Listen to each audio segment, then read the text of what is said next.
자, 그러면 이제부터 본격적으로 인디비주얼 레벨의 데이터를 가지고 첫째는 인디비주얼 레벨의 데이터가 음, 자주 나오는 그런 이제 상황을 잠깐 예를 들고요. 그 인디비주얼 레벨의 데이터를 가지고 어떻게 분석을 해야 되는지를 소개를 하도록 하겠습니다. 이 방법론을 우리가 컨슈머 초이스 마들이라고 하는데요. 일단 이 컨슈머 초이스 마들에서 다루려고 하는 데이터가 어떤 성격의 데이터인지를 제가 예를 들어 설명을 잠깐 하도록 할게요.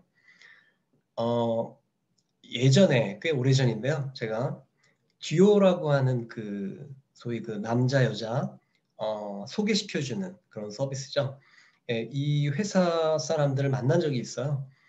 그래서 이제 그분들하고 뭐 여러 가지 얘기를 나누다 보니까 그분들이 그 가장 중요하게 생각하고 있는 그 부분이 무엇인지 설명을 듣게 됐는데 상당히 재미있더라고요. 뭐 한마디로 말하면 이런 겁니다. 이 듀오라고 하는 회사가 어떤 회사인지는 여러분들 대개는 뭐 많이 아시잖아요. 남자 여자 소개시켜주는 요즘 이제 데이팅 앱을 통해서 소개를 많이 하고 있는데 소위 그 남자 여자를 소개시켜주는 가장 초기에 그 1세대 선도 업체죠. 이 업체가 지금 가장 고민하고 있는 부분이 뭐냐면 한마디로 말해서 이런 겁니다. 남성 회원이 뭐 예를 들어 가지고 10만 명이 있고 여성 회원이 10만 명이 있단 말이에요. 아주 중요한 한 가지 서비스는 뭐냐면 결국에는 그 새로 가입한 그 예를 들어서 이제 어떤 여성 회원 한 분이 가입을 했어요. 그러면 이 여성 회원 입장에서 어 요즘은 이제 서비스 구조가 좀 바뀌었을 거란 생각이 드는데 제가 그때 듣기로는 뭐 일정한 금액을 내요. 뭐 예를 들어 가지고 뭐 99만 원 그러면 99만 원을 내고 회원으로 등록을 하죠. 회원으로 등록을 하고 나면 예를 들어서 최대 10번 그 이제 다른 사람을 소개시켜 주는 거죠. 그래서 그 10번 다 마음에 안 든다 그러면 뭐 포기를 하든지 아니면은 다시 돈을 내고 추가적으로 돈을 내고 또 다른 10번의 기회를 받는 거죠. 자, 그리고 이런 구조기 때문에 이 회사에서는 어차피 이제 돈을 갖다가 뭐 99만 원을 받고 나면 어, 결국엔 이 여성 회원이 어, 만족할 만한 그런 좋은 남성을 최대한 빨리 소개시켜 주는 게 그 회사의 어떤 수익성 관점에서 뭐 비용이 적게 드는 거잖아. 그죠? 그다음에 그 회원의 그 만족도를 높이는 차원에서도 좋겠죠. 그래서 결론이 뭐냐면 핵심 이슈는 뭐냐면 새로운 신규 회원이 왔을 때 이 신규 회원이 어, 가장 빨리 이 사람이 만족할 만한 좋은 상대를 어떻게 하면 빨리 알아내서 제대로 알아내서 소개시켜 줄 것이냐 이게 이제 핵심 역량이라는 거죠 이 회사에. 자, 그러면 이게 조금 복잡한 게 실제로 사람들마다 문제는 말로는 굉장히 똑같은 기준을 얘기를 하죠. 뭐 무슨 뭐 잘생겼다 아니면 뭐 똑똑하다 뭐 아니면 돈이 많다 뭐 여러 가지 조건이 있겠지만 실제로 그 흔히 그냥 얘기할 때는 뭐 뻔하게 얘기가 나온다는 거죠. 뭐 돈 많은 사람, 뭐 똑똑한 사람 이렇게 나온단 말이에요. 근데 현실에서는 실제 의사결정을 할 때는 결코 그렇진 않아요. 뭐 말로는 그렇게 얘기를 하지만 정작 의사결정을 할 때는 또 나름대로 사람들마다 굉장히 다른 그 선호도를 갖고 있고 말로는 잘생긴 사람 좋아한다고 하지만 정작 소개시켜주면 또 그 사람이 잘생겼다고 생각하지 않을 수도 있는 것이고요. 예. 자, 그래서 이런 서비스가 이제 필요한데요.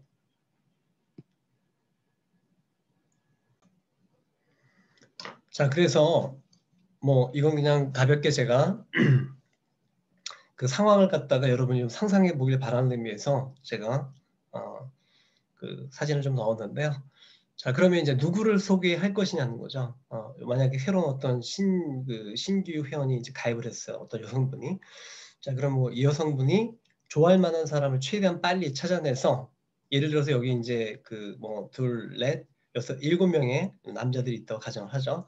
자, 그럼 이 남성, 기존에 있는 남성 회원들 중에서 과연 누구를 첫 번째로 선택해서 소개시킬 것인가? 이거를 이제 고민을 해야 될 텐데, 이건 뭐 물론 이제 그 개인적으로 사람이 뭐 어떤 담당자가 있어서 뭐 예전에 그렇게 했겠죠. 신규 회원이 들어오면은 그 사람하고 잠깐 뭐 얘기를 해보거나 기본적인 정보와 선호도를 물어본 다음에 담당 매니저가 보고서 판단해서 추천을 할 수도 있겠죠. 그게 전통적인 방법이잖아요, 사실은. 예, 근데 이제 회원이 뭐 10만, 뭐 100만, 뭐 이렇게 많아지기 시작하면 현실적으로 불가능하죠. 현실적으로 너무나 어렵고 비용도 많이 들어가고. 그래서 이런 경우에 예를 들어서 과거에 기존 회원들의 어떤 자료가 있다고 한번 해보죠. 예. 분명히 그 기존 회원들 10만 남자 여자 10만에 대해서 각각 뭐 누군가를 소개시켜 줬겠죠. 그랬었을 때 과거에 그 사람 만났었을 때 뭐 싫다 좋다 뭐 더 이상 만나고 싶지 않다 아니면 다시 만나고 싶다 그 기록이 다 있을 거 아닙니까? 그 기록을 이용해서 사람들의 선호도를 추출해낸 다음에 그 정보를 추출해낸 다음에 그걸 이용해서 추천 시스템을 만들 수가 있겠죠. 예. 자, 그러면 이런 그 추천 시스템을 만들기 위해서 이제 핵심이 되는 이제 분석 기법을 우리가 이제 그 공부를 해야 될 텐데, 그 핵심이 되는 분석 기법이 뭘까? 이 핵심이 되는 분석 기법이 이제 크게 두 가지가 있습니다. 두 가지가 있는데 그 중에 이제 마케팅에서 가장 이제 많이 활용하고 있는 그 분석 기법은 그 컨슈머 초이스 마들이라고 하는 것이에요. 예, 소비자 선택 모형이라고도 하고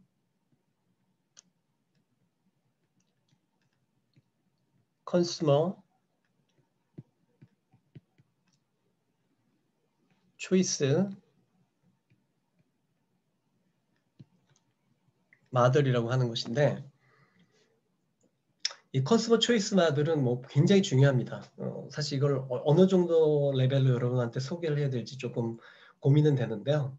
왜냐하면 너무 디테일한 방법을 얘기를 하기 시작하면 방법론 강의로 본격적으로 넘어가게 되면 좀 내용이 좀 복잡하기도 하고 어렵기도 해요. 아주 그 직관적인 아이디어를 먼저 설명을 하고 그 디테일한 부분을 제가 나중에 또 다른 영상 하나 만들어서 올릴 예정입니다. 일단 컨슈머 초이스 마들하고 기존에 우리가 썼던 그 전형적인 그 매트릭 데이터에서 가장 우리가 많이 쓰고 있는 그 일반 회귀 분석, 리니어 리그레션이라고 하는 것하고 그 두 가지를 비교하면서 설명을 하면은 조금 더 이해하기 쉽지 않을까라고 생각이 들어요. 왜 이런 분석이 필요한지에 대해서. 먼저 우리가 그 아까 앞에서도 우리가 얘기했지만 그 애그리게이트 레벨의 데이터들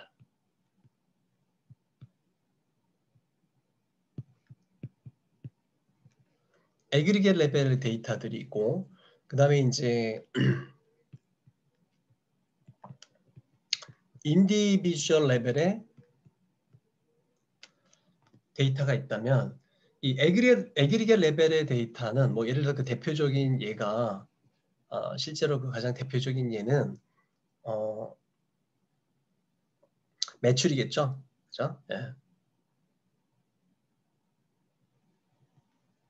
Y라고 표현할게요. 어떤 특정 시점에 이제 매출인데 예를 들어서 이제 그 우리가 J라고 하는 제품이 있고 그 다음에 사람을 I로 표현하겠습니다.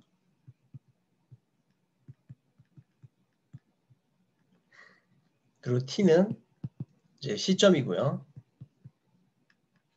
그러면 애그리게이트 레벨의 데이터의 그 대표적인 예가 이제 매출 데이터잖아요, 그죠? 그럼 매출 데이터 같은 경우에는 실제로 그 Y의 값이 이 매출 값이 사실 보통 0에서 무한대의 값을 갖겠죠. 그죠? 뭐 한 개를 팔 수도 있고, 뭐 100개를 팔 수도 있고, 이론적으로 얘기를 하면 뭐 거의 무한대 숫자들이 나올 수 있겠죠. 예. 근데 어찌됐건 간에 우리가 예측을 하려면 이제 정보가 필요하잖아요. 그죠? 어떤 정보가 필요한데 J라고 하는 제품의 T 시점에서의 그 매출이라고 하는 것은 어떤 정보가 필요한데 그 정보가 사실은 뭐 일반적인 마케팅 활동 또는 그 제품 속성, 그죠? 예.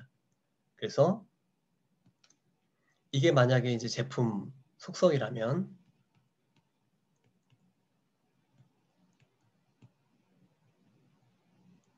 예를 들어서 무게라거나 제품의 무게라거나 또는 뭐 색깔이라거나 뭐 이런 것들이죠. 예. 그리고 마케팅 활동이 이제 또 들어가겠죠. 그죠? 예. 그래서 뭐 우리가 흔히 얘기하는 4P 활동들 가격이 얼마다 뭐 광고비를 이번 달에 얼마 쓰고 있다 뭐 이런 것들 이게 보통 이제 이거는 이제 시점이 들어가겠죠. 예. 이거 외에도 뭐 이제 다른 것들이 뭐 들어갈 수 있을 거예요. 이거 외에도 하지만 이제 다른 건 일단 무시하고 이런 것들이 있다면 예. 리니어 리그레션으로 우리가 수요 예측을 하지 않습니까? 예, 수요 예측을 하는데 인디비주얼 레벨의 데이터 같은 경우에는 뭐예요?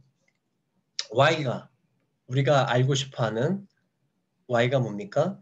엄밀하게 표현하면은 이 J라고 하는 다시 좀 표현하면 인디비주얼 I가 있다면 이 신규 회원이에요. 이 신규 회원이 J라고 하는 상대방을 또는 어떤 제품도 될 수 있고 서비스도 될 수 있겠죠. J라고 하는 사람을 과연 좋아할까 싫어할까 또는 이제 계속 만날 것이냐 여기서 이제 뭐 좋아하는 정도로 표현할 수도 있겠지만 사실은 결국에는 결국 이 여성 회원이 이 남성을 택하고 뭐 물론 이제 이 남성도 이제 또 똑같은 이제 그 상대방 입장에서 선택을 해야 되는 거지만 일단 그 부분 복잡하니까 일단 제껴 놓고 보면 I라고 하는 이 그 신입 회원이 J라고 하는 사람을 본격적으로 만날 것이냐 말 것이냐 예. 또는 결혼할 것이냐 말 것이냐로 표현할 수도 있겠죠. 그걸 우리는 알고 싶은 거잖아요. 그거를. 예. 그러면 결국에 이 값은 이게 문제가 뭐냐면 리니어 리그레션을 그냥 쓰면 되지 않냐? 라고 얘기할 수 있을 것 같아요. 그런데 실제로 이 값이 0에서 무한대가 아니고 이게 사실은 0 아니면 1 아닙니까? 결국에는 이게 0 아니면 1이겠죠? 예. 그러면 1 아니면 0 이거밖에 없단 말이에요, 사실은. 예. 그러면 여기다가 우리가 사실 이거 그대로 똑같이 그 소개하려고 하는 사람의 어떤 그 특징, 그죠? 예. 그 다음에 또 마케팅 활동 여기서 사실은 좀 영향을 별로 줄 수 없는데 뭐 어찌됐건 간에 넣어보죠. 똑같은 구조로 표현하자면 예. 이런 구조로 될 텐데 이런 구조가 될 텐데 문제는 Y는 0에서 1이란 말이에요. 근데 이제 이 테크니컬하게 표현하자면 이 좌변은 Y는 0에서 1을 값을 가질 수밖에 없는데 0과 1. 근데 문제는 이 우변 같은 경우에는 전통적인 이 통계 분석에서는 모두 다 이 오른쪽에 있는 에러톤 값을 노멀 정규 분포를 쓰기 때문에 노멀 정규 분포는 뭐예요? 마이너스 무한대에서부터 플러스 무한대 값을 갖게 되잖아요. 결론적으로 얘기를 하면 이 우변은 0과 1이 아니란 말이에요. 이건 그냥 마이너스 무한대에서 플러스 무한대예요, 사실은. 그러니까 이게 맞지가 않죠. 그죠? 예. 이미 논리적으로 맞질 않잖아요. 물론 이 왼쪽 같은 경우에도 보면은 y가 0에서 무한대잖아요. 근데 실제로 오른쪽은 또 동일합니다. 마이너스 무한대에서부터 플러스 무한대까지예요. 이것도 맞지 않으니까 우리가 어떻게 합니까? 여기다가 사실은 이 로그를 취해주죠. 예. 로그를 취해주면 이게 결국에 무슨 얘기냐면은 여기에다가 익스포넨셜에다가 위에다 올려놓은 거랑 이 우변을 위에다 올려놓은 거랑 똑같거든요.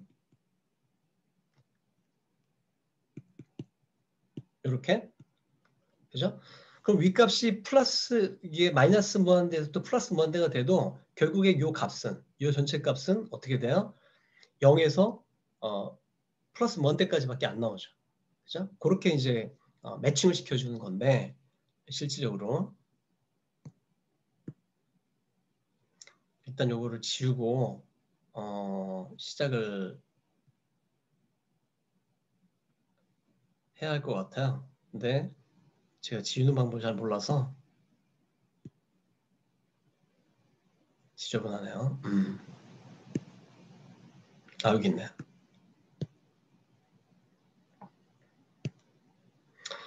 자, 이렇게 되는데 네.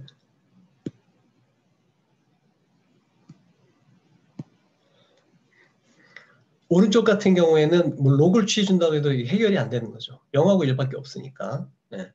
그래서 리니어 리그레션 말고 그렇기 때문에 이제 여기서는 우리가 일반적으로 웬만하면 다 우리가 흔히 얘기하는 리니어 리그레션이라고 하는 회귀 분석을 이제 쓰면 되는 거죠. 그렇죠? 네. 근데 오른쪽은 그게 안 되지 않습니까? 그래서 이런 경우에 또 새로운 모델이 필요하게 된 거예요. 그래서 오른쪽 모델 같은 경우는 이 구조가 맞지 않기 때문에 새로운 방식이 필요하고요. 새로운 모델이 필요한데 그 모델이 뭐냐면 일단 제가 요거를 정리를 하고 말씀드리겠습니다. 맞지 않기 때문에 한 번 좀 아이디어를 꼬기 시작을 해요. 어떻게 한 거냐면 과연 이 사람이 이 I라는 사람이 J라고 하는 어떤 서비스 또는 뭐 제품을 산다 안 산다라고 하는 것은 산다 안 산다라고 하는 것은 결국에 산다를 우리가 1이라고 치고 안 산다를 0이라고 한번 해보죠. 그렇죠? 네. 그래서 산다면 그렇죠? 그 다음에 안 사면 0이라고 표현해보죠. 이 사람이 이 J라고 하는 제품을 지금부터 그냥 제품을 표현하겠습니다. J라고 하는 제품을 산다는 것은 또는 선택한다는 것은 이게 무슨 의미냐? 결국에 이 제품 또는 이 남성 회원의 매력도라고 표현해야 수 있을 것 같은데 이 남성 회원의 어떤 매력도 또는 그 제품 J의 가치라고 하는 것이 자기가 생각하는 어떤 그 선택 기준에서 그 어느 값 이상이기 때문에 선택을 한 거잖아요. 그렇게 표현할 수 있겠죠. 그래서 그 사람 이 말은 안 했지만 그 사람 머릿속에 있는 이 특정 제품 J 또는 J라고 하는 어떤 남성에 대한 그 매력도 가치라고 하는 거를 지금부터 U라고 표현을 하도록 하겠습니다. U라고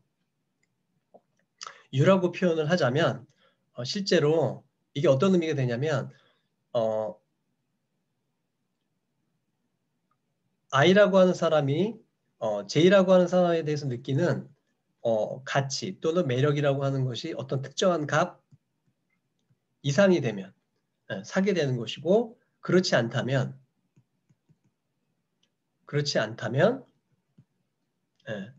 사지 않는 거죠. 또는 뭐 선택하지 않는 거죠. 다시 만나지 않는 거죠. 근데 이제 그 K값도 우리가 알 수 없고 그다음에 U값도 우리가 눈에 보이질 않죠. 여기 만약에 UIJ가 K값과 똑같으면 어떻게 되는 거냐? 똑같으면 뭐 살 수도 있고 사지 않을 수도 있는 거죠. 그런데 이걸 뭐 위에다 붙이는 게 낫냐 아래에 붙이는 게 낫냐 이건 별로 중요하지 않아요. 실제 저 확률을 계산할 때는 저게 영향을 주지 않거든요. 그래서 이렇게 표현할 수 있는 것이고 그 다음에 이 UIJ라고 하는 것은 결국에 I라고 하는 사람이 J라고 하는 그 대상에 대해서 느끼는 매력도 제품의 가치라고 하는 것을 이제 얘기하는 건데 결국 그 가치라고 하는 것은 제품 가치라고 하는 것은 보통 여기서 이제 효용이라고 보통 얘기하는데 효용치라고 얘기하는데 효용치가 결국 뭐겠어요? 결국 그 제품이 갖고 있는 어떤 특성들, 그 회원의 어떤 특징들, 결국 그게 영향을 미치겠죠. 예.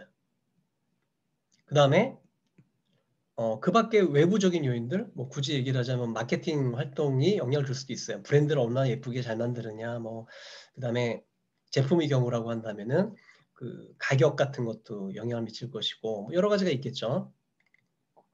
그래서 요것들에 의해서 결정이 된다. 그래서 이 첫 번째 그 제품 속성이 미치는 영향의 그 임팩트가 베타 1이라고 한다면 그게 이제 마케팅 활동이 주는 임팩트를 우리가 베타 2라고 한다면 그 밖의 것들 그 밖의 것들을 제가 절편을 빼먹었나요?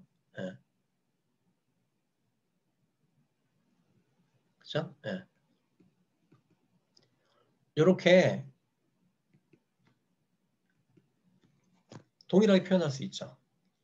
자, 그러면 여러분 보시는 것처럼 이 왼쪽하고 오른쪽하고 사실은 구조가 거의 비슷해요. 구조가 비슷한데 문제는 왼쪽의 경우에는 y가 0에서 플러스 1 되기 때문에 우리가 그냥 리니어 리그레션을 썼는데 또는 로그 리니어를 쓰면 되니까. 근데 오른쪽의 경우에는 y 값이 0하고 1 두 개밖에 없기 때문에 일반 리니어 리그레션 못 쓰게 된단 말이에요. 근데 통계 분석에서는 어떻게든지 간에 이 리그레션을 쓰고 싶어요. 어떻게든지 간에. 여러 가지 이유가 있습니다. 이 논리적으로도 그럴듯하고 그다음에 이제 여러 가지 통계 분석을 할 때 쓰는 방법론들이 이미 잘 발달되어 있기 때문에 어떻게 하든지 이 리니어 리그레션 스타일을 쓰고 싶어요. 예. 근데 그게 안 되잖아. 그래서 이렇게 이제 두 단계로 나눈 겁니다. 선택 단계,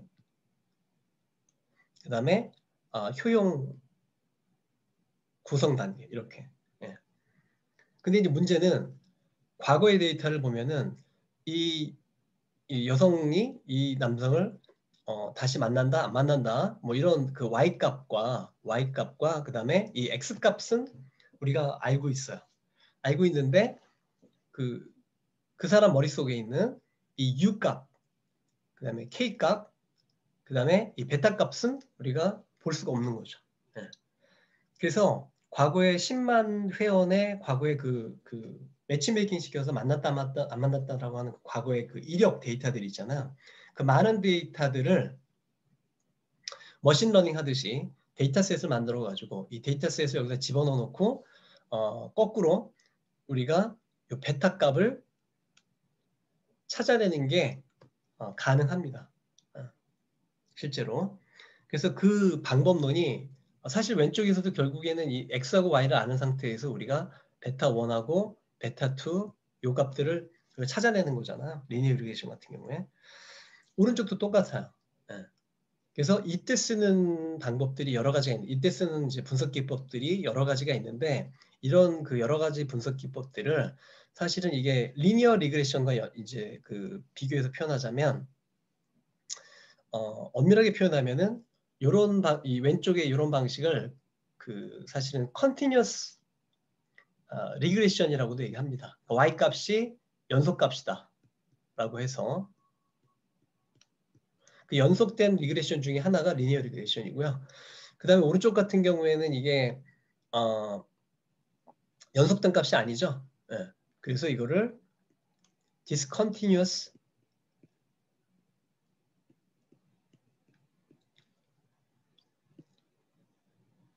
리그레션이라고도 하고요. 예. 이 discontinuous regression 같은 경우는 포인트 딱 하나예요. y가 연속이 아니라는 거죠. 근데 연속이 아닌 게 그 꼭 0, 1만 있는 건 아니거든요. 그거 말고 여러 가지 또 다른 케이스가 있어요. 그래서 특히 0, 1인 경우에 값이 두 개만 나오는 경우에 값이 두 개만 나오는 경우에 우리가 그걸 또 바이노미얼 리그레션이라고도 표현하는데 결국 다 뭐 같은 이제 그 y 값에 대한 얘기고요. 이거 중에 가장 대표적인 여러분이 쓸만한 게 바로 로짓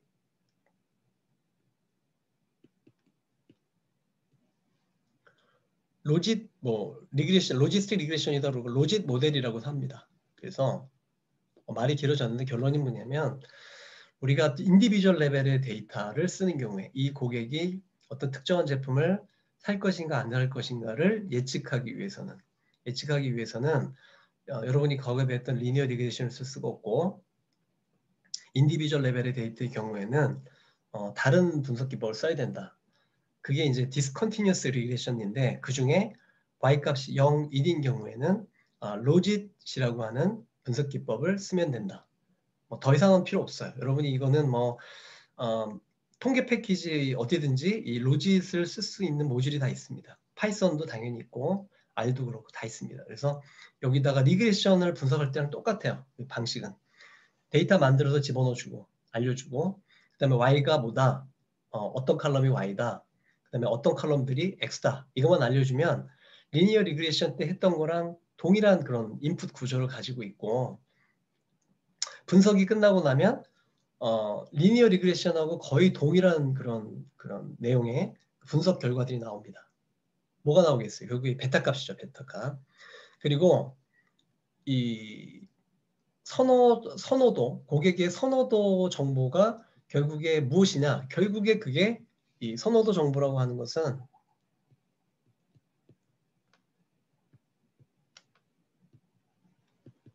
데이터를 표현하면 그게 뭐냐면 이놈들이죠. 특히 베타 1하고 베타 2.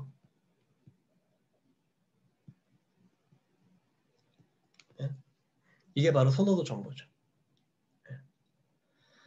그래서 요 값을 알게 되면 거꾸로 만약에 새로운 회원이 왔어요. 새로운 회원이 왔는데 I라는 회원이 왔는데 이 사람한테 내가 기존에 있는 회원, 이제 기존에 있는 남성들을 쭉 뭐 아니면 뭐 예를 들어서 온라인 쇼핑몰이다 그러면은 새로운 손님이 왔어요. 예, 그러면 이 손님한테 내가 뭐 예를 들어 10만 개의 어떤 제품을 가지고 있다면 그 10만 개가 각각의 제의죠.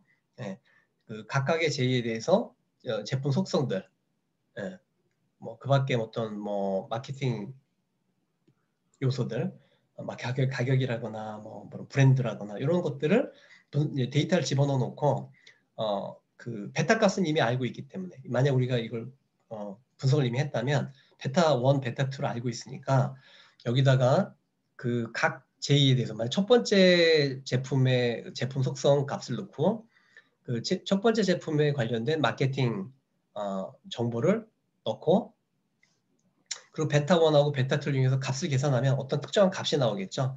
그 특정한 값이 보통 여기 이제 K를 이제 0으로 세팅을 하는데 0으로 세팅을 해도 아무 문제가 없어요. 그래서 그 값이 어떤 특정한 값 이상이 된다. 그러면 이 사람은 이 제품을 선택할 것이다 라고 우리가 예측을 하고 그 제품을 추천을 하게 되겠죠. 네. 제가 아무튼 최대한 그 좀 디테일한 내용은 빼고 직관적인 내용을 가지고 그 컨슈머 초이스 마드를 설명을 했는데 이 컨슈머 초이스 마드도 그 리니어 리그레션만큼 굉장히 중요한 방법론입니다. 예. 여러분들이 과거에 여러분들이 전통적인 그런 데이터를 다루는 그런 경우라면은 그 상당 부분이 사실은 이런 애그리게 레벨 데이터이기 때문에 그죠? 애그리게 레벨의 데이터이기 때문에 리니어 리그레션, 일반 회귀 분석들을 선형 회귀 분석들을 일반적으로 많이 쓰게 돼 있어요. 그래서 그걸 꼭 알아야 되는데 빅데이터 같은 경우에는 거의 대부분 뭐 다는 아니지만 상당 부분이 이런 그 디스컨티니어스 한 데이터들이란 말이에요. 인디비주얼 레벨의 데이터들은 다 대부분이 디스컨티니어스한 데이터거든요. 샀다 안 샀다, 봤다 안 봤다, 가봤다 안 가봤다, 관심을 갖는다 안 갖는다 이런 데이터들이다 보니까 이런 그 경우에는 이런 디스컨티니어스 리그레션이라는 방법론들이 필요하고 그 중에 가장 직관적이고 가장 많이 쓰이는 게 바로 로짓이거든요. 그래서 리니어 리그레션하고 로짓 이 두 가지는 여러분이 이제 꼭 좀 알았으면 하고요. 특히 빅데이터를 다룬다 그러면 로짓과 같은 이런 디스컨티니어스 리그레션을 반드시 이해하고 사용할 줄 알아야 됩니다. 네. 이 애그리게 레벨 데이터와 그 인디비주얼 레벨 데이터에 대해서는 우리가 앞서 설명을 충분히 했는데요. 다시 한번 제가 강조를 하자면 그 빅데이터 같은 경우에는 거의 대부분 상당 부분이 인디비주얼 레벨의 데이터다. 네. 그래서 추가적으로 하고 싶은 얘기는 뭐냐면 인디비주얼 레벨의 데이터라면 마케팅에서 우리가 가장 원하는 게 뭡니까? 결국에는 그 개개인의 어떤 그 선호도를 고려해서 각 개별한테 각각 다른 그 제품을 제공하거나 각각 다른 서비스를 제공하거나 각각 다른 방식으로 마케팅을 이제 하고 싶어 하는 게 이제 우리 마케팅인데, 과거 전통적인 그 데이터에서는 그게 대부분 불가능했어요. 네, 왜? 다 애그리게 레벨의 데이터이기 때문에. 개인의 애그리게 레벨의 데이터에서는 개인의 선호도가 아니라 집단의 선호도죠. 공통적인 어떤 그 서울에 사는 모든 사람들의 공통적인 어떤 선호도, 집단 선호도를 우리가 분석해낸 거라면, 천천히 써봅시다. 잘 쓰지네요. 인디비주얼 레벨의 데이터를 우리가 쓰게 됨으로써 우리는 집단의 평균적인 선호도가 아니라 개인 선호도 정보를 우리가 뽑아낼 수 있게 됐다는 거죠. 여기서 얘기하는 개인 선호도 정보라는 게 방법론으로 표현하면 베타 값이잖아. 그죠? 개인별 베타 값을 뽑아낼 수 있다는 거거든요. 그래서 이 개인 선호도를 뽑아내기 위해서는 인디비주얼 레벨의 데이터를 써야 한다는 거고요. 인디비주얼 레벨의 데이터를 통해서 개인 선호도 정보를 뽑으려면 일반적인 리니어 리그레션을 쓸 수 없고 로직과 같은 디스컨티뉴스 리그레션이라고 하는 새로운 방법론을 써야 된다. 그게 제가 결정적으로 하고 싶은 결론에 해당되는 내용입니다. 자, 이 정도면은 그 컨슈머 초이스 마들이 왜 필요한지 얘기도 충분히 얘기가 된 것 같습니다.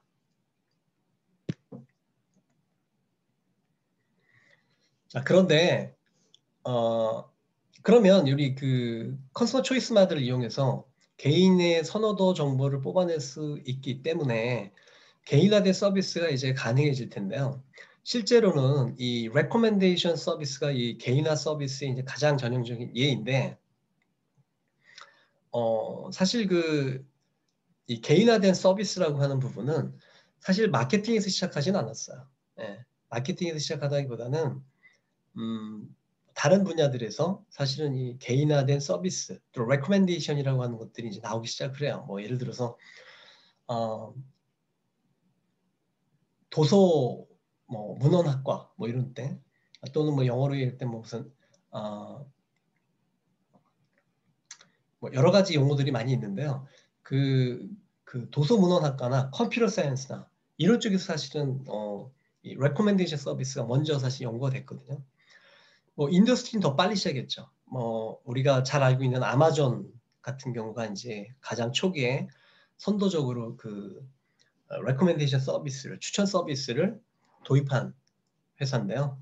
그래서 가장 대표적인 게 아마존과 또는 그 넷플릭스가 그 가장 유명하거든요, 사실은. 네.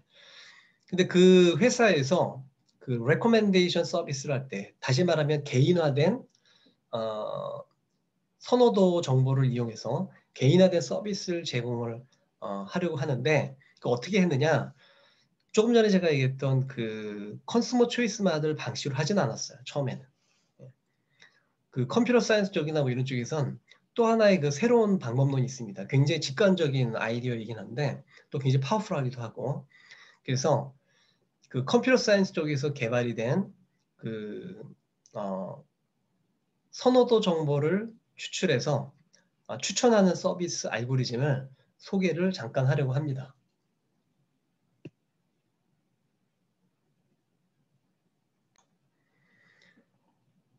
자, 그러면 개인화 서비스라고 하는 것이 뭔지 사실은 뭐 제가 설명을 안 드려도 뭐 이미 워낙 많은 산업 분야에서 이제 적용이 되고 있기 때문에, 여러분들이 익숙하기 때문에 제가 뭐 그 개념 자체에 대한 얘기를 할 건 없지만, 한 가지 우리가 여기서 짚고 넘어가야 될 부분이 있어요. 뭐냐면 개인화가 도대체 왜 이렇게 인기인가? 사실 상당수의 그 온라인 쇼핑몰이 거의 대부분 개인화된 서비스 또는 이 추천 서비스를 제공을 하잖아요. 그죠? 그 이유가 뭘까? 사실 그 개인화라고 하는 추천 서비스라고 하는 것은 우리가 그 CRM을 할 때 커스터머 릴레이션십 매니지먼트를 하기 위해서 가장 유용한 어떻게 보면은 그 매스 커스터마이제이션 툴이라고 표현할 수 있을 것 같아요. 실제로 2000년대 초에 그 CRM이 막 뜰 때 그때 이 CRM이 뜨는 데 있어서 가장 핵심이 됐던 그 엔진이 됐던 부분이 바로 이 추천 서비스거든요. 개인화된 추천 서비스. 그럼 이거를 왜 기업들이 이렇게 좋아하느냐? 한번 짚고 넘어갈 필요가 있습니다. 일단 기업들이 이런 개인화된 추천 서비스를 관심을 많이 갖는 이유, 많이 그 도입이 되고 있는 이유는 첫째는요. 잘 생각을 해보시면 이 추천하고 추천 서비스와 광고하고 기업 입장에서 사실은 다를 바가 없어요. 어차피 고객이 모르고 있는 상황에서 우리가 우리 제품을 보여주고 그 제품에 대한 어필을 하는 거잖아요. 굳이 표현을 하자면은 광고하고 추천에 좀 차이가 있다면 추천은 고객이 추천해줘라고 이제 원하는 경우들이 이제 상당 부분이고 광고의 경우에는 고객이 광고해줘 이렇게 얘기하진 않죠. 그죠? 그래서 그 태도에 좀 차이가 있고요. 사실은 또 뭐 말이 추천이지 실제로 보면 광고하고 구분이 안 되는 경우도 굉장히 많아요. 그래서 제가 예를 들어 가지고 어떤 예를 들어 쿠팡이라고 하는 쇼핑몰에 들어갔다. 그럼 처음 웹페이지에 들어갔었을 때 그 웹페이지 첫 페이지에 쿠팡이 가지고 있는 정말 수백만 개 다른 그 제품들이 있는데 첫 페이지에 그 수백만 개 중에 몇 개인가를 띄워서 보여줄 거 아니에요? 뭐를 보여줄 거냐는 거죠. 기업 입장에서는 추천이나 광고는 똑같거든요. 근데 처음에 웹페이지 들어올 때 이 사람이 로그인을 하고 들어오면 이 사람의 어떤 과거의 그 선호도 정보를 이용해서 최대한 그 사람이 좋아할 가능성이 가장 높은 것들만 뭐 예를 들어 가지고 5개를 뽑아 가지고 그걸 첫 페이지에 쫙 보여준다면 이거를 추천이라고 해야 됩니까? 광고라고 해야 됩니까? 사실은 어떻게 보면 광고고 어떻게 보면 추천이죠. 예. 결국에 이 광고 추천을 구분하는 그 두 가지 기준이 있다면 하나는 그 정보를 보는 그 소비자 고객의 태도가 다르고요. 그 다음에 이제 또 한 가지는 보통 일반적인 광고 같은 경우는 그 개인 선호도라는 걸 반영하지 않고 일방적으로 그냥 그 어떤 제품을 선정을 해서 보여주는 경우라면 추천의 경우라면 소비자의 어떤 개인 선호도를 반영해서 좋아할 확률이 높은 제품을 개인별로 따로따로 다른 제품들을 보여준다는 게 이제 차이가 아닐까라고 생각을 합니다. 사실은 뭐 광고하고 스팸도 그렇잖아요. 결국에는 어떻게 보면 그놈이 그놈인데 우리가 특히 싫어하면 그죠? 우리가 원하지 않는 막 뭐 누군가 어떤 제품 정보를 막 쏟아 부어주면 그게 스팸인 거고 그렇게 부정적인 감정을 일으키지 않으면 뭐 광고인 거죠, 사실. 그죠? 네. 그래서 어찌 보면은 스팸보다는 광고가 당연히 더 바람직하고 광고보다는 추천이 훨씬 더 바람직하지 않겠습니까? 당연히 추천 서비스를 좋아할 수밖에 없죠. 두 번째로 우리가 그 개인화된 그 서비스 추천을 하는 이유는 이 사람이 이 쇼핑몰에 들어와서 자기가 원하는 거를 최대한 빨리 찾아내서 사면은 좋겠죠. 구매를 좀 더 신속하게 그 가속화시킬 수 있는 서비스가 바로 추천 서비스라는 얘기입니다.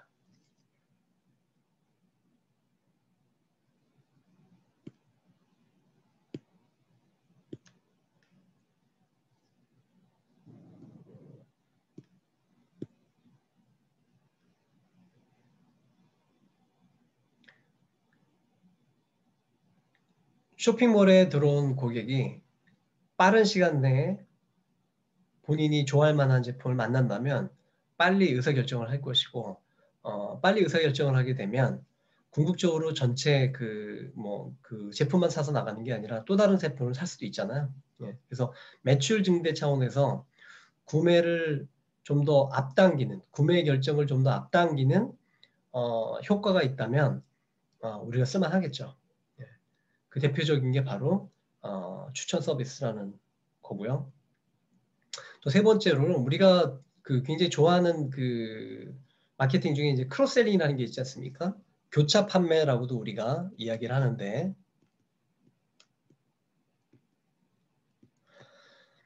특히 금융이나 온라인 쇼핑몰에서 이제 특히 교차 판매 많이 하잖아. 예, 뭐 특정한 어떤 펀드를 사면 또 관련된 다른 그 금융 상품을 소개한다거나. 근데 사실은 예전에 이제 금융기관이 특히 크로스셀링을 많이 좋아했는데, 뭐 그런 요즘에는 이 쇼핑몰도 굉장히 많이 이걸 이용하죠. 예. 그래서 이 쇼핑몰에서 이용하는 이 교차 판매가 결국에는 추천이라고 하는 이름 하에 이루어지고 있거든요. 예. 그래서 크로스셀링을 하고 싶은 그런 기업의 경우라도 이 추천 서비스가 굉장히 매력적이다.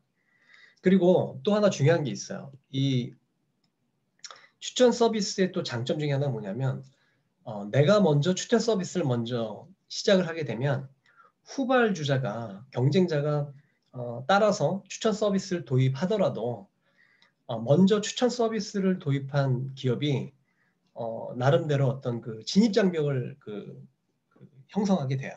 그래서 왜냐하면 이미 예를 들어가지고 쇼핑몰이 A가 있고 B가 있단 말이에요. 쿠팡이 있고 뭐 예를 들어서 11번가가 있어요. 그러면 쿠팡이 먼저 이런 그 추천 서비스를 이제 도입을 하게 되면 나중에 11번가가 이 추천 서비스를 도입했었을 때 11번가의 추천 정확도가 쿠팡의 추천 정확도보다 떨어질 수밖에 없거든요.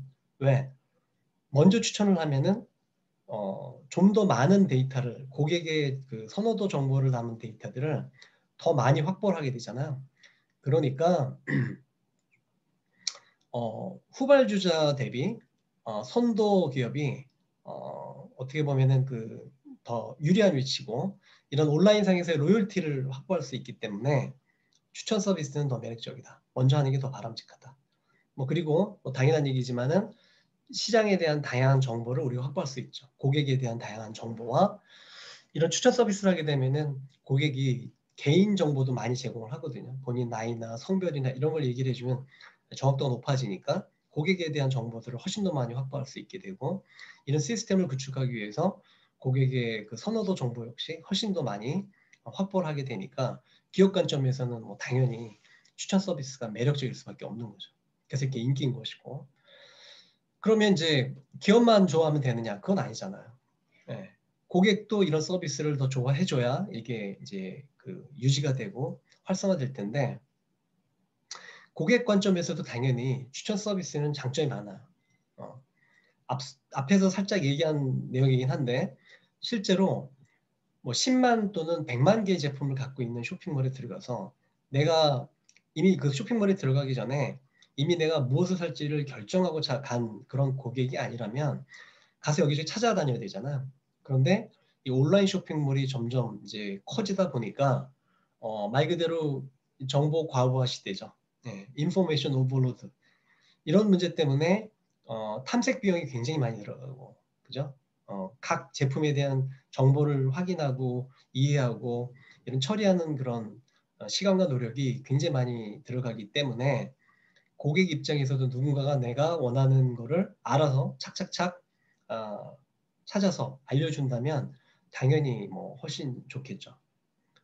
그리고 이 레코멘데이션이 상당한 부분 그 해당 고객의 선호도 정보만 가지고 하는 게 아니라 보통은 다른 사람의 선호도 정보, 다른 사람이 좋아했느냐 안 했느냐 이런 정보를 가지고 추천을 하기 때문에 그 처음으로 어떤 이런 특정 제품을 처음으로 사용하는 그 소비자 입장에서 봤을 때는 추천이 훨씬 더 그 구매 불확실성이라고 보통 표현하죠.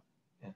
구매 불확실성을 줄여주는데도 굉장히 도움이 되고, 그래서 결론적으로 기업도 좋고 고객도 좋기 때문에 추천 서비스라고 하는 것이 굉장히 활성화되고 있다. 뭐 이런 얘기입니다. 중요한 툴이라는 거죠. 자, 그러면 이 개인화라고 하는 것이 주로 어느 분야에서 이제 이루어지느냐? 제가 추천만 얘기했지만 사실은 추천만 개인화는 아니거든요. 사실 그 개인화가 적용될 수 있는 분야는 굉장히 많아요. 고객과 접하는 모든 그 고객 접점들에서 우리가 개인화가 가능하죠. 그래서 일단 제품 자체를 우리가 개인화할 수 있고요. 예, 여기서 개인화라는 게 뭐 하다못해 제품에 뭐 이 사람은 운동화인데 빨간 운동화, 저 사람은 파란 운동화, 뭐 이렇게 커스터마이징 시켜주는 건데, 이것도 한 가지 방법은 고객이 직접 나는 이건 그 뭐 구두 저 신발 운동화 끈은 하얀색으로 하겠다, 검은색으로 하겠다, 또는 신발에 뭐 나이키 같은 경우에도 그런 경우 많이 시도했는데 그 윗창하고 아래창의 색깔을 직접 본인이 정할 수 있는 그런 셀프 커스터마이제이션이라고 하는 방법도 있고, 또 한 가지는 이 자동으로 우리가 그 사람이 좋아할 만한 색깔을 만들어 주는 거죠. 그 게임 같은 경우에도 보면은 이제 그 요즘 메타버스라고 하는 것이 굉장히 지금 그 새로운 이제 그 산업으로 많이 이제 관심을 갖고 있는데요. 그 게임 같은 경우에도 그 아바타가 존재하잖아요. 근데 그 아바타 같은 경우에도 그 본인이 직접 이렇게 셀프 커스터마이제이션을 할 수도 있고요. 또 그 디테일한 걸 모두 다 그 디테일하게 커스터마이제이션을 직접 할 수 없기 때문에 때로는 이 아바타를 그 AI 기능을 이용해서 그 자동으로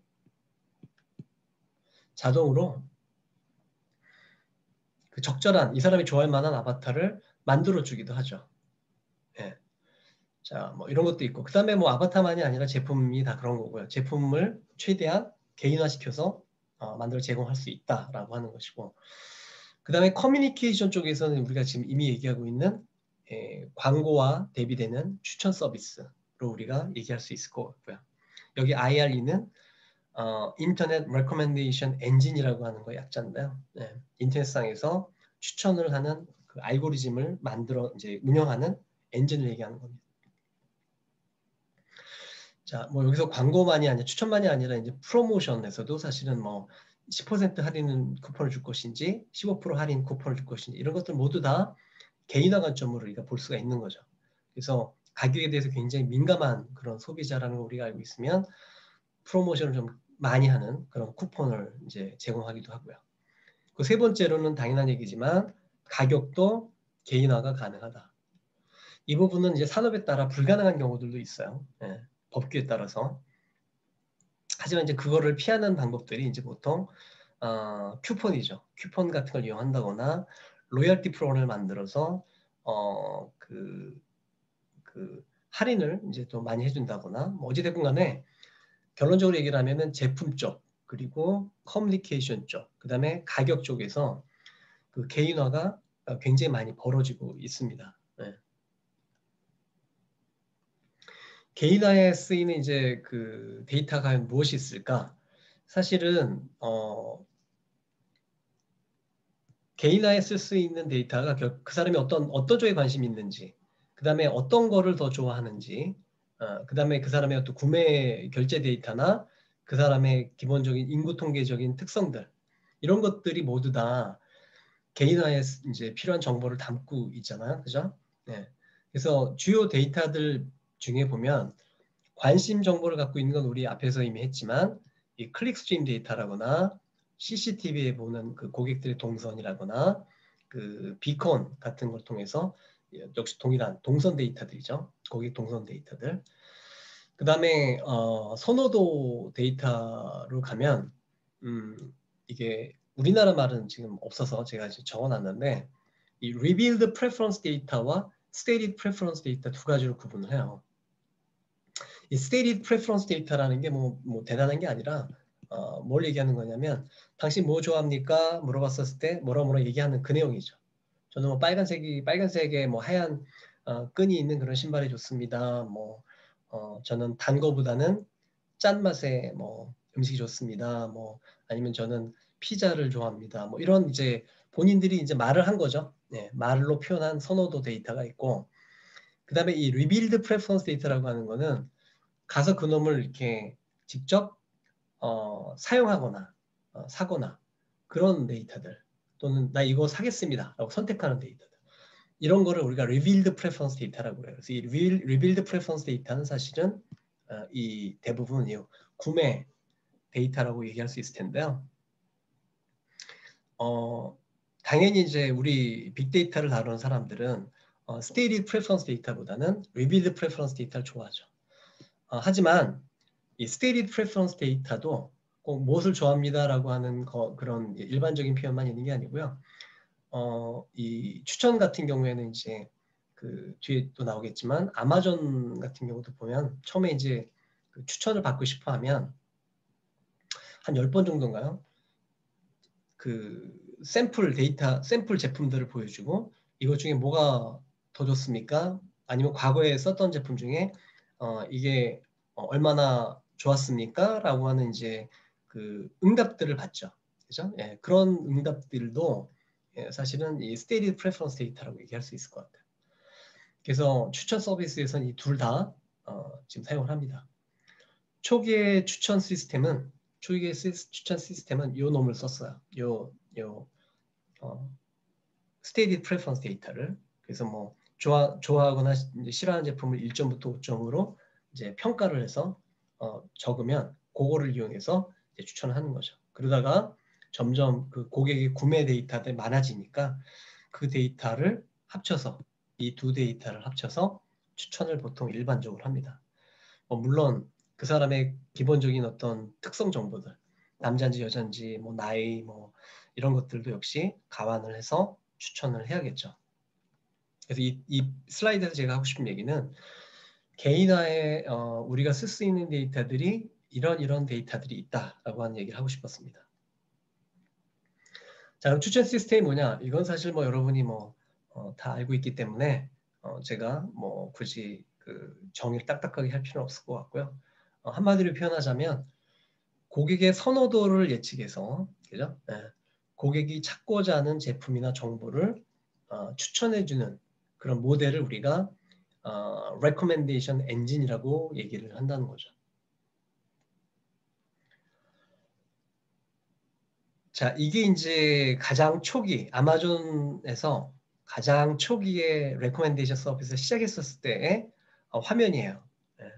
그래서 여기 보시는 것처럼 제가 앞서서 등록을 하고 어떤 제품에 대해서 뭐 5점 척도로, 7점 척도로 뭐 얼마나 좋아하는지를 이제 한 10개 정도를 제가 응답을 했거든요. 네. 그리고 나서 다시 아마존에 들어오니까 첫 페이지에 바로 그 추천을 하고 있죠. 네. 이 추천 시스템은 뭐 워낙 여러 산업에서 굉장히 많은 기업들이 쓰고 있기 때문에 뭐 이걸 새삼스럽게 제가 예를 들 필요는 없을 것 같은데 약간 기념비적인 케이스들, 그러니까 가장 선도적인 초기에 선도적인 서비스를 제공했던 회사들을 한번 언급은 하고 넘어갈 필요가 있지 않을까 생각이 들어요. 그래서 컨텐츠 같은 경우에는 사실은 가장 먼저 선도적으로 이 추천 서비스를 쓰고 대성공을 한 회사가 이 넷플릭스죠. 뭐 지금은 이제 유튜브가 이 추천 서비스 알고리즘을 이용해서 이제 상당히 큰 인기를 끌고 있고 저 같은 경우도 이렇게 유튜브 보다 보면요 이게 문제가 뭐냐면 뭐 하나를 보려고 들어갔는데 그 뒤에 자꾸 이제 그 좋아하는 또 흥미를 갖고 있는 그런 영상이 자꾸 밑에 나오는 바람에 멈추지 못하고 막 1시간씩 그냥 뭐 2시간씩 보는 경우들이 있지 않습니까? 예, 바로 추천의 힘이죠. 그리고 뮤직 같은 경우에는 가장 초기에 요즘 뭐 웬만한 뮤직 그 온라인 뮤직 그 서비스 같은 경우 보면 뭐 다 추천을 쓰죠. 네. 가장 초기에 썼던 회사가 미국의 CDNow라고 하는 회사입니다. 그리고 이제 책에서는 이제 아마존닷컴이 가장 선도 주자로 시작을 처음으로 했고 영화 같은 경우에는 이 무비파인더라는 그런 서비스가 있었어요. 이게 가장 초기에 역시 그다음에 이제 이쪽 그 히스토리를 보면은 가장 초기에 실험적인 추천 서비스들 중에 보면은 농담이 이제 활용이 된 적 많았고요. 그래서 그 농담들을 잔뜩 데이터베이스화 해놓고 그 중에 이 사람이 좋아할 만한 농담을 추천해주는 서비스가 가장 초기에 나왔었고 토이즈러스 같은 데서도 인형들 그죠? 네, 그다음에 뭐 최근에 뭐 워낙 많으니까 음식만이 아니라 뭐 특히 패션 쪽에서도 이 추천 서비스를 워낙 많이 쓰죠. 자, 그래서 뭐 얘기 넘어가고 다시 한번 그 추천에서 쓰는 가장 중요한 핵심 데이터를 정리하자면 이렇습니다. 첫째는 아까도 제가 설명했지만 고객의 선호도 정보가 담겨 있는 데이터. 이게 두 가지가 있다고 제가 말씀드렸는데 이 추천이라고 하는 recommendation 이라고 하는 분야에서는 이 explicit vote, implicit vote이라는 용어를 써요. 그래서 그 explicit vote이라고 하는 것은 명확하게 이제 내가 뭘 좋아한다라는 걸 이제 보여주는 거죠. 그게 대표적인 게 이제 레이팅을 하는 거죠. 이거 7점 만점에 뭐 5점이다, 4점이다, 별 5 중에 뭐 4개다.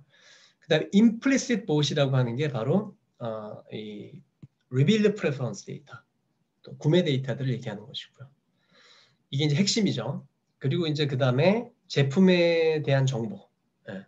영화라고 치자면은 뭐 영화 장르라거나 영화의 그 국적. 예. 그 다음에 어느 나라에서 만들었느냐. 그 다음에 세 번째로 그 고객의 특성 정보들. 예. 그래서 뭐 남자인지 여자인지 나이가 어떻게 되는지. 이 세 개가 이제 핵심이에요. 가장 그 모든 그 추천 서비스에서 쓰는 가장 공통된 핵심 세 가지 데이터는 결국 이 세 가지다. 그리고 이제 필요에 따라서 더 추가적인 데이터들을 더 이제 이용하기도 하죠. 요거는 그 당시 이제 그 러닝을 시킬 때, 그러니까 그 아마존닷컴이다 그러면 아마존닷컴에서 실제 각각에 대해서 얼마나 좋아하는지를 이제 응답을 하게 하는 건데 별로 이제 표시를 하게 하는 건데 가장 초기의 방법입니다. 그래서 의미가 있는 것 같아서 제가 그 당시 이제 캡처를 해놨는데요. 자, 그리고 이 추천 시스템도요, 이게 방법론이 굉장히 많아요, 사실은. 근데 이걸 또 앞서 그 수요측 때도 제가 얘기했지만 이거를 다 우리가 얘기할 수는 없지만 그래도 큰 그 흐름 내지는 전체적인 그 빅픽처는 필요하잖아요. 그래서 좀 소개를 하겠습니다. 워낙 다양한 방법들이 이용되고 있으니까. 그 추천 서비스에서 이용하는 그 방법론은 크게 지금 이 용어는 마케팅 용어는 아니고 마케팅에서 하는 용어는 아니고 컴퓨터 사이언스 쪽에서 하는 분류입니다. 두 가지 방식을 쓰는데요. 크게 하나는 우리가 그 앞서 얘기했던 로짓 얘기했었을 때 썼던 그런 유사한 방법입니다. 다시 말해서 제품의 속성, 정보를 기반으로 추천을 하는 거죠. 네. 그 대표적인 예를 우리가 앞서 설명을 했죠. 예. 그리고 또 한 가지는 이제 요거는 이제 컨텐트 필터링이라고 하는 것도 사실은 이 용어는 이제 정보 문헌학과에서 많이 쓰는 것들인데 여러 가지 컨텐츠가 있죠. 어떤 뭐 책이건 뭐 메시지건 뭐 뭐건 간에 근데 그 컨텐츠에서 어떤 특정한 그 키워드를 이용해서 이거는 봤더니 뭐 19세 이상은 19세 미만은 보면 안 되는 거다. 뭐 이런 그런 그 컨텐츠 특징이 있다면 그 특징을 이용해서 걸러내고 추천하겠다. 뭐 이런 내용이거든요. 근데 결국에 똑같은 사실은 같은 아이디어입니다. 그래서 어떤 특정한 제품이라면 우리가 보통 이 로짓이라고 하는 거를 이용해서 이 사람이 좋아할 만한 제품을 예측해서 추천하는 것이고 그 다음에 그 문헌 정보 같은 이런 정보를 제공하는 경우에는 그 정보가 갖고 있는 속성, 특징을 가지고 필터링을 해서 이제 보여주는 그 자료를 보여주는 거죠. 예. 사실은 뭐 컨텐츠건 뭐 제품이건 그 기본적인 아이디어는 그 컨텐츠나 제품이 갖고 있는 속성 특징을 기반으로 추천한다는 것이고요. 그 다음에 이 콜라보레이티브 필터링이 이제 사실은 추천 시스템의 이제 원조라고 해야 되나요? 가장 초기에 그 추천 시스템에 썼던 방법론인데 이 콜라보레이티브 필터링은 아이디어가 이 attribute based 필터링이라고 하는 거는 그 제품의 특징, 그죠? 그리고 그 사람의 선호도를 가지고 추천을 하는 거라면 그 사람의 그 타겟 커스터머의 선호도와 그 제품의 그 특성 정보를 이용해서 우리가 추천을 한다면 콜라보레이티브 필터링은 그 타겟 커스터머 말고 다른 사람들의 선호도 정보를 이용해서 타겟 커스터머가 좋아할 만한 제품을 추천하는 방식입니다. 여기서 이제 중요한 부분이 뭐냐면 다른 사람의 그 추천 정보면 개인화된 서비스는 아니라고 우리가 생각할 수 있잖아요. 근데 만약에 우리가 굉장히 많은 그 고객 정보를 가지고 있다면 아마도 저하고 굉장히 비슷한 선호도를 갖고 있는 사람이 또 있겠죠. 그죠? 예. 그래서 여기서 포인트는 뭐냐면 아무나 다른 사람의 그 선호도 정보를 가지고 추천하는 게 아니라 사실 원래 초기 그 추천은 그냥 뭐 사람들이 일반적으로 가장 많이 사는 걸 추천하는 그런 방식이었는데 다른 사람들 중에 나랑 선호도가 굉장히 비슷한 사람을 찾아내는 거예요. 찾아낸 다음에 나랑 선호도가 굉장히 비슷한 사람들만 그룹핑을 해가지고 그 그룹이 좋아하는 또는 자주 사는 제품을 타겟 커스터머 나한테 소개해 주는 거죠. 그게 바로 협업 필터링이라고 하는 콜라보레이티브 필터링이라고 하는 방법론입니다. 이 방법론도 뭐 통계적인 방법론을 쓰게 되면 이 스토캐스틱이라고 표현한 거고 통계적인 방법론을 쓰지 않고 어떤 포뮬라, 확정적 포뮬라를 만들어 놓고 쓰는 경우는 디터미니스틱이라고 표현을 하는 거고요. 그래서 그 방법론을 조금 더 살펴보기 전에 제가 이 사이트에도 제가 올려놨는데 이건 제가 사실 예전에 제가 박사과정 할 때 박사과정 끝나고 나서 그 코넬에서 이제 그 학생들을 잠깐 가르칠 때 그 예제로 제가 만들어 놓은 이제 엑셀 파일인데요. 이 엑셀 파일에다 짤막하게 제가 영화 추천 시스템을 이제 만들었어요. 그래서 그거를 잠깐 전체적으로 운영하는 거를 잠깐 보도록 하죠.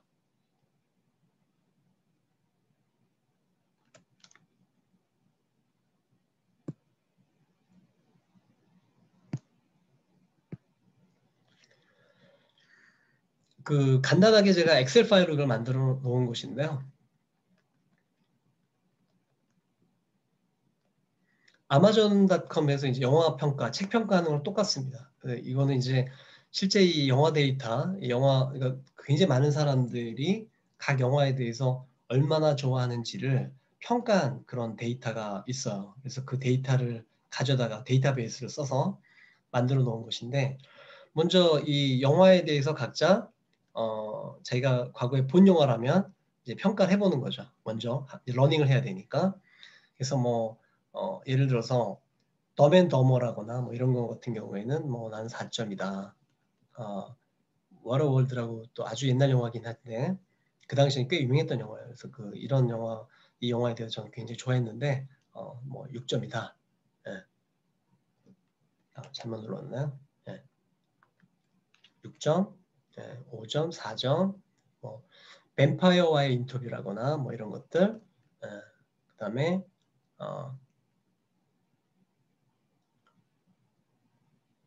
쇼생크 탈출 같은 경우 이것도 뭐 굉장히 훌륭한 영화죠. 네, 근데 저는 뭐 7점보다 6점 예를 들어서 스타트랙 뭐 4점 이런 식으로 제 선호도를 갖다가 반영한 그 레이팅을 하게 되면 그리고 나면 얘가 자동적으로 이 사실은 지금 크게 많이 바꾸지 않았기 때문에 결과가 바뀌질 않고 있는데 추천을 하고 있는 거죠. 이 추천 방법이 두 가지가 있는데요. 이거는 제가 설명드리면 조금 복잡해지니까 제가 넘어가고요.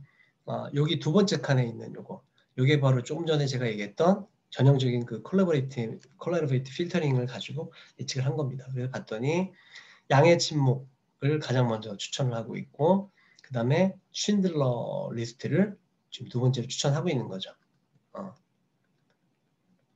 왜냐하면 지금 이제 여기서 둘, 넷, 여섯, 일곱 그 8개 영화 중에서 이제 추천을 지금 한 거거든요. 근데 8개 영화에 대해서 두 번째 알고리즘을 계산을 해보면 추정을 해보면 저 말고 다른 사람들 중에서 나랑 굉장히 비슷한 선호도를 갖고 있는 사람들이 쉰들러 리스트에 대해서 5.16 평균적으로 그다음에 그 뭐 예를 들어 가지고 그 양들의 침묵 같은 경우에는 5.14 이렇게 이제 평가를 한 거거든요. 그래서 이것 중에 제일 높은 값이 쉰들러 리스트니까 또 쉰들러 리스트를 갖다 잠깐만요.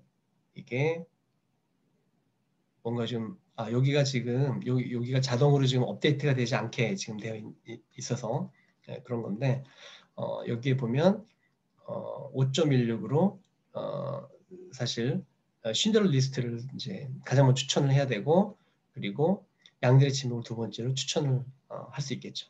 네. 어떻습니까? 아주 굉장히 간단한 예인데요. 이렇게 심플한 얘기 때문에 여러분이 추천 시스템을 이해하는 데 도움이 될 것 같아서 제가 예로 소개를 했습니다. 제 사이트에도 이제 있으니까 여러분들이 참고하시면 되고요. 이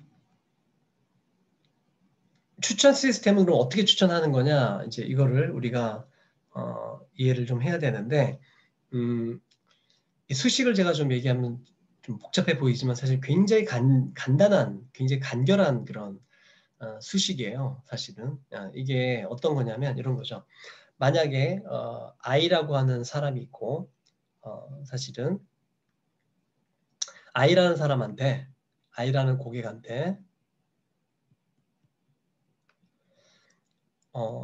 J라는 제품이 과연 여기서 예를 들면 이제 영화로 표현하죠. 이 영화를 얼마나 좋아할까라고 하는 것을 추정을 하는데요. 추정을 하는데 어떻게 추정을 하냐면 그 I라고 하는 사람의 과거의 평균, 영화를 봤을 때 영화 뭐 그동안에 10번 영화를 봤고 거기 평균 이제 평가를 했어요. 그럼 그 영화 10번에 대한 평균치를 갖다 놓고 이 평균치에서 이제 더 이제 이 J라고 하는 것이 이거보다 더 높을지 낮을지를 이제 예측을 해야 되는데 실제로 그 I라는 사람 말고 다른 사람을 우리가 H라고 표현하죠. 그럼 H라는 사람이 있다면 그 H라고 하는 사람이 동일한 제품에 대해서 그 영화에 대해서 평가를 예를 들어 제가 만약에 10점 만점에 그 만약에 이제 7점이라고 해보죠. 7점. 네. J에 대해서 7점이라고 평가를 사실 했어요. 답이 있는데 만약 우리가 모른다고 가정을 했었을 때 과거에 이 사람의 평균을 해봤더니 평균이 5점이었어요. 네, 평균이. 그리고 J는 아직은 이제 그 평가를 하지 않았다고 가정을 하고 그리고 만약에 H라는 사람이 있는데 H라는 사람이 그 I라는 사람하고 만약에 선호가 똑같다면 거의 쌍둥이 같이 선호가 똑같다면 그 사람은 이 영화에 대해서 7점이라고 응답을 했겠죠. 그죠? 예.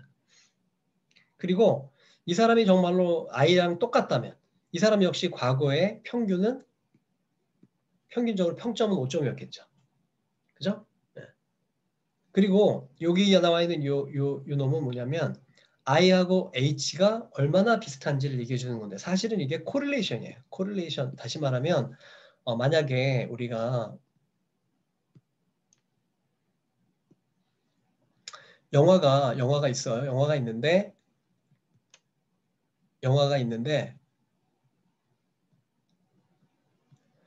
영화 1부터 시작해서 뭐 100개 영화가 있다 쳐요. 그리고 사람이 있습니다. 어떤 사람들이 이제 회원들이 있어요. 회원들이 있는데 이 회원들이 또 굉장히 많겠죠. 예.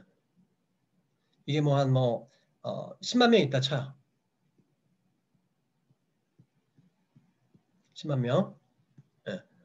그러면 이 사람이 이 영화에 대해서 어떤 건 봤을 거고 어떤 건 안 봤겠죠. 근데 본 것 중에 만약에 이제 본 것이 있다면 이 본 것들에 대해서 뭐 첫 번째 영화는 이 사람이 봤는데 두 번째를 제이라고 하죠. 두 번째가 봤을 때 첫 번째 영화는 뭐 4점이고 이건 그 다음은 3점이고 세 번째 건 안 봤고 네 번째 거는 뭐 5점이고 이런 식으로 이제 응답을 했겠죠.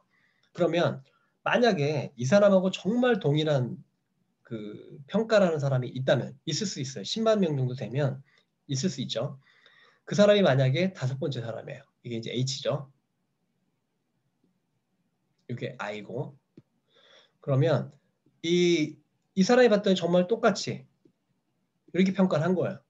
그리고 나중에 내가 예를 들어 가지고 이 100번째 거를 그 100번째 거를 이제 100번째 거를 이 I라는 사람이 얼마나 좋아할지 내가 먼저 평가를 예측을 해야 되겠죠. 예측을 해야 추천을 할 수 있으니까.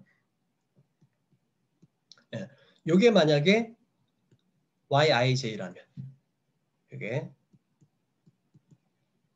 근데 이미 과거에 이 영화를 이 H라는 사람 봤어요. 예. 이 사람이 본 거예요. 그 7이란 말이에요. 그러면 이 사람이 정말 똑같다. 그러면 뭐 심플하게 그냥 이 사람의 7을 갖다가 여기다 대입해서 그죠? 쓰면 돼요. 그런데 이제 정확하게 똑같을 수 있느냐? 꼭 그렇지 않을 수 있겠죠. 근데 굉장히 비슷한 사람들이 여럿이 있단 말이에요. 그러면 이 사람하고 H라는 사람하고 I라는 사람이 얼마나 비슷한지를 측정을 한 다음에 그걸 어떻게 측정하느냐? 제일 심플한 방법은 요 값하고 요 값의 코릴레이션 계산을 하면 되겠죠. 코릴레이션이 많이 똑같으면 1이 되겠죠. 그래서 이게 코릴레이션 1이라면 지금 이 서메이션 일단은 무시하고 보죠. 그럼 어떻게 되겠어요? 1, 1이니까 그죠? 그냥 다 사라지고 결국에 7-5 그래서 2가 나올 것이고 합은 정확히 7이 나오겠죠. 그런데 이제 이 사람이 똑같은 사람이 있을 때는 보장은 없죠. 그래서 이 사람과 유사한 사람들을 찾아내서 만약 그 사람들이 10명이다. 그럼 10명에 대해서 각각 가중치를 주는 내용입니다. 그래서 이거는 그 10명에 대해서 가중치 합이고요. 어떻게 보면 가중치 합이고 그 중에 H라는 사람의 합. 그죠? 네. 그렇게 생각을 하면 조금 더 쉽지 않을까? 네.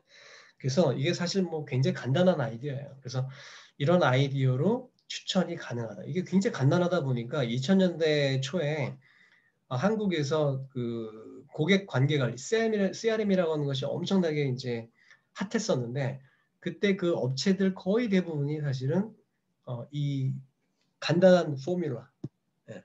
간단한 포뮬라 가지고 추천 서비스다. 우리는 뭐 굉장히 고도화된 뭐 추천 서비스 알고리즘을 가지고 있다. 뭐 얘기를 하지만 정작 들어가 보면 아주 베이직한 이런 방법론을 써서 사실은 추천을 했거든요. 예. 물론 이거 없으면 잇몸이라고 이걸 써도 되지만 이것만 가지고는 정확도가 좀 부족합니다. 굉장히 많이 부족합니다. 여러 가지 테크니컬한 문제들도 있어요. 한계들이 있어서 그런 걸 우리가 다 일일이 여기서 설명할 수는 없겠지만 이런 그 이유 때문에 요거를 기반으로 해서 더 이제 어드밴스된 그 진화된 그런 고급 분석들이 이제 굉장히 많이 나오게 됐고요. 그것도 우리가 쓰게 된 거죠. 자, 그래서 추천 서비스가 2000년대 초에 좀 인기를 끌었고 지금 이제 많은 온라인 쇼핑몰 같은 경우에도 이 추천 서비스를 쓰고 있는데 그 중에 우리나라 업체 중에 이제 레코픽이라는 이제 회사가 꽤 이런 서비스를 제공해서 성공을 하고 있죠. 그래서 제가 예로 그냥 사례로 한번 들어봤습니다. 그래서 우리가 알고 있는 상당수의 그 특히 쇼핑몰 같은 경우에 그다음에 여기 보니까 신문사도 사실 들어가 있죠. 또는 컨텐츠를 제공하는 회사들 이런 회사들이 이 추천 서비스를 이용하고 있다. 이거는 이제 그 비즈니스 모델을 얘기해주고 있는 건데요. 그 온라인 사이트에다가 이제 이 레코픽에서 만든 이제 그 스크립트를 갖다 삽입을 하죠. 삽입을 하면 삽입을 하고 이제 우리 이제 그 위젯을 만들어서 그 위젯에서 추천 서비스를 집어넣게 되면 추천 서비스 도입하기 전과 후가 이제 그 매출이 달라지겠죠.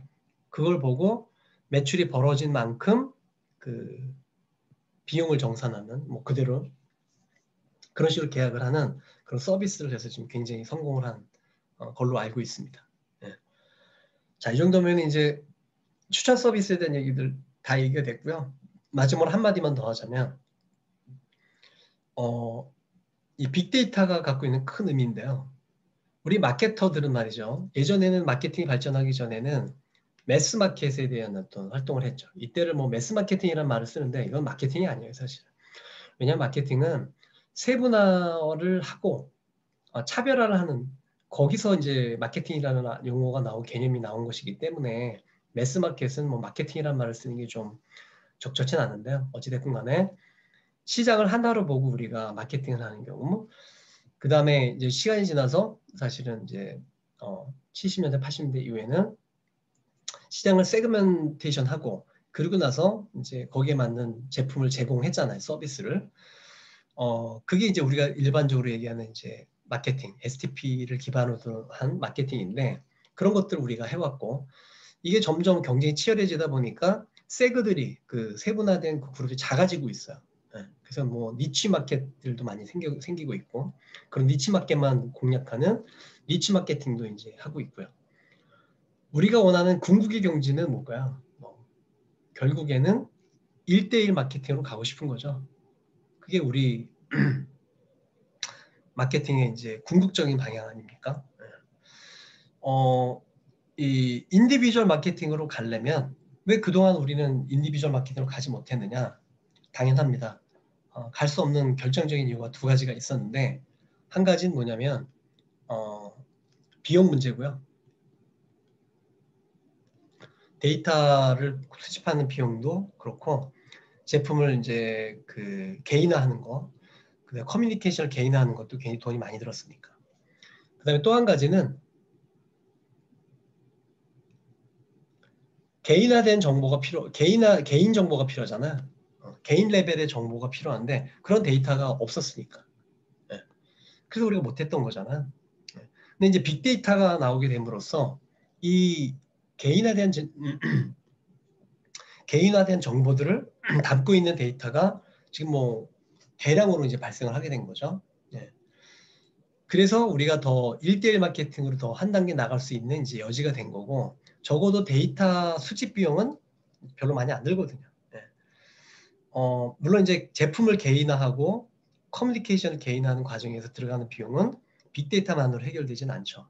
네. 하지만 디지털화를 통해서 사실은 이 비용마저도 지금 그 급격하게 줄고 있기 때문에 예전보다 우리가 개인화 마케팅을 할 수 있는 여지가 훨씬 더 많아졌고 실제로 어떤 산업에 가면 개인화 마케팅을 하고 있죠. 그 이유는 그쪽은 이런 그 비용과 정보가 비용이 적게 들고 그다음에 충분한 그런 개인화된 정보들을 습득할 수 있기 때문에 그게 가능한 거 아닙니까? 그래서 이 빅데이터의 또 하나의 의의가 뭐냐면 우리 마케팅의 미래를 이 빅데이터가 끌고 가줄 거라는 거죠. 어느 쪽으로? 말 그대로 1대1 원톤 마케팅으로 가게 해줄 거라는 겁니다. 그런 의미에서 더욱더 이 빅데이터가 중요하다는 얘기를 하고 싶어요. 특히 이 선호도 정보를 담고 있는 데이터가 이 개인화를 통한 그 1대1 마케팅을 가능하게 해주는 핵심 원료이기 때문에 우리가 특히 관심을 많이 가져야 됩니다. 자, 이 정도로 선호도 정보를 담고 있는 데이터를 가지고 우리가 이게 어떤 것들이 있는지 그리고 이걸 가지고 우리가 어떻게 분석을 해야 되는지 방법론들을 이제 얘기를 했습니다. 이거를 어떻게 적용하고 활용하느냐라고 하는 부분이 조금 충분치 않은데 설명이 충분치 않은데요. 다음 장에서 이런 그 여러 가지 다양한 데이터들을 혼합해서 다양한 목적으로 사용하는 그런 예들을 부분 뭐 사실 아직까지 그렇게 많지는 않지만 일부라도 제가 이제 소개할 수 있을 것 같습니다.